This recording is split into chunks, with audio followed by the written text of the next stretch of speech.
Shalom, selamat pagi saudara yang terkasih di dalam Tuhan. Kemarin Pak Oscar sudah menyampaikan apakah kehendak Allah dalam situasi seperti ini yang diambil dari Roma 12 ayat 2.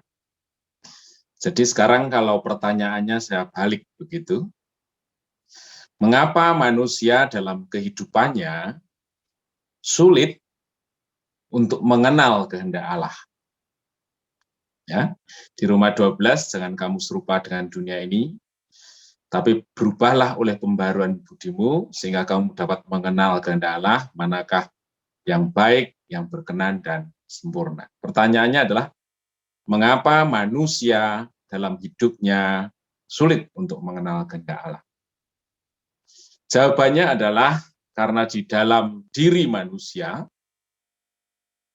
tercampur baur dengan berbagai keinginan akibat kodrat dosa maupun pengaruh lingkungan ini. Kodrat dosa membuat manusia memiliki banyak keinginan yang berpusat pada dirinya sendiri. Ingin sukses, ingin kaya, ingin aman, ingin dihargai, ingin setiap orang yang bisa melakukannya, dia juga mampu melakukannya, bahkan memperoleh penghargaan diri, dan lain sebagainya. Karena pengaruh dunia ini, dunia sudah rusak sedemikian rupa akibat dosa, sehingga dunia tidak lagi bisa membedakan mana nilai yang berharga dan mana nilai yang tidak berharga. Dunia menganggap bahwa kekayaan, harkat, martabat seseorang, karir, itu menjadi sesuatu yang paling berharga dalam hidupnya, sehingga manusia mengejar sedemikian rupa, dan di dalam dirinya sudah kehilangan satu nilai mana yang berharga sesungguhnya dan mana yang tidak. Nah, kita perlu akui bahwa keinginan kita, keinginan di dalam diri kita, itu kalau kita biarkan menjadi satu tujuan hidup, akibatnya kita akan bergeser dari rancangan Allah yang semula. Pada akhirnya menuntun kita membawa pada satu kehidupan yang bertentangan dengan kehendak Allah. Dan itulah yang menghambat kita untuk kita mengalami pertumbuhan yang sempurna yang seperti Tuhan mau. Pada saat ini kita akan membaca di Wahyu 3 ayat 18. Wahyu 3 ayat 18.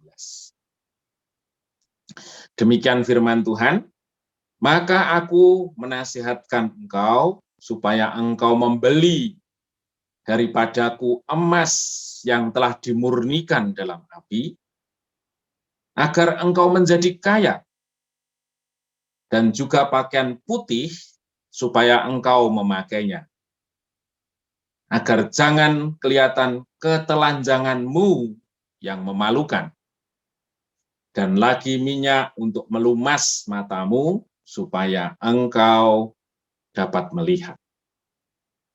Emas itu berbicara mengenai motivasi, keinginan, kehendak. Sedangkan pakaian itu berbicara mengenai gaya hidup. Jadi di sini dikatakan, belilah emas daripadaku yang telah dimurnikan dalam api. Ternyata motivasi kita di dalam mengikut Tuhan itu harus dimurnikan. Kalau dalam bahasa Roma 12 ayat 2 tadi adalah pembaharuan akal budi, dimurnikan.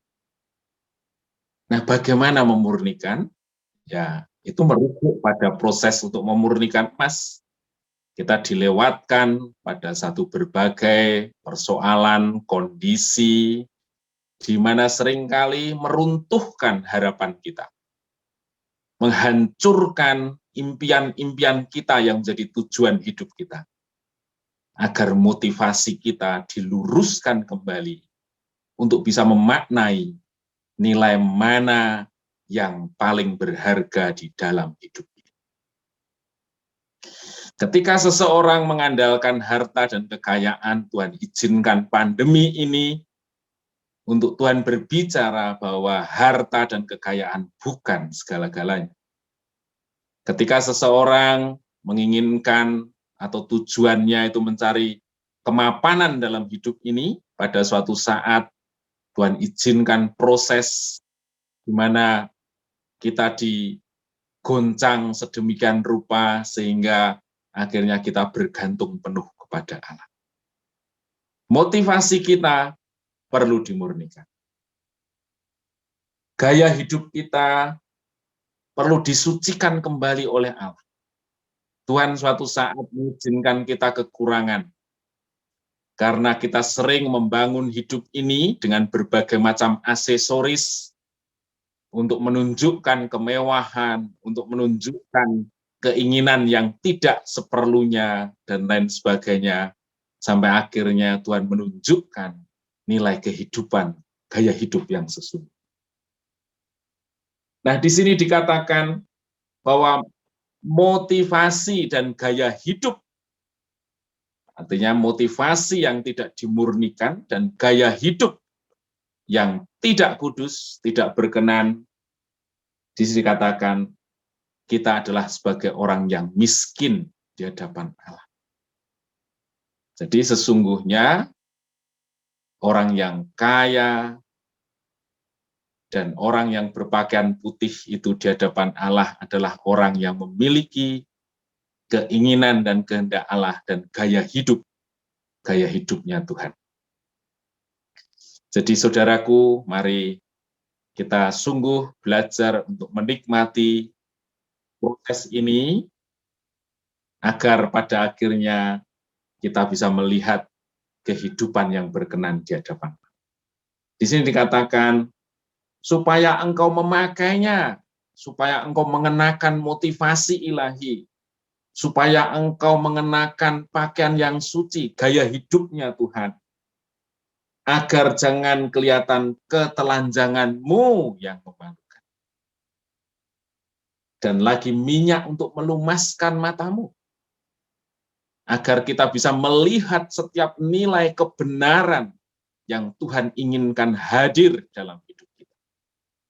Melalui proses dimurnikan ini, Allah mau kita benar-benar pada akhirnya mengenal kehidupan Allah yang Tuhan kehendaki dalam hidup kita sepenuhnya. Mari saudaraku, kita menggunakan kesempatan yang indah ini, kesempatan di mana Tuhan ingin menjadikan hidup kita sungguh-sungguh berharga dengan menjalani setiap proses bagaimana Tuhan memurnikan setiap kehidupan kita. Pujilah nama Tuhan, kita tetap bersemangat, kita tetap maju, karena kita menyerahkan hidup kita untuk kemuliaan Tuhan. Mari kita awali doa pada pagi hari ini dengan berdoa. Terima kasih Tuhan,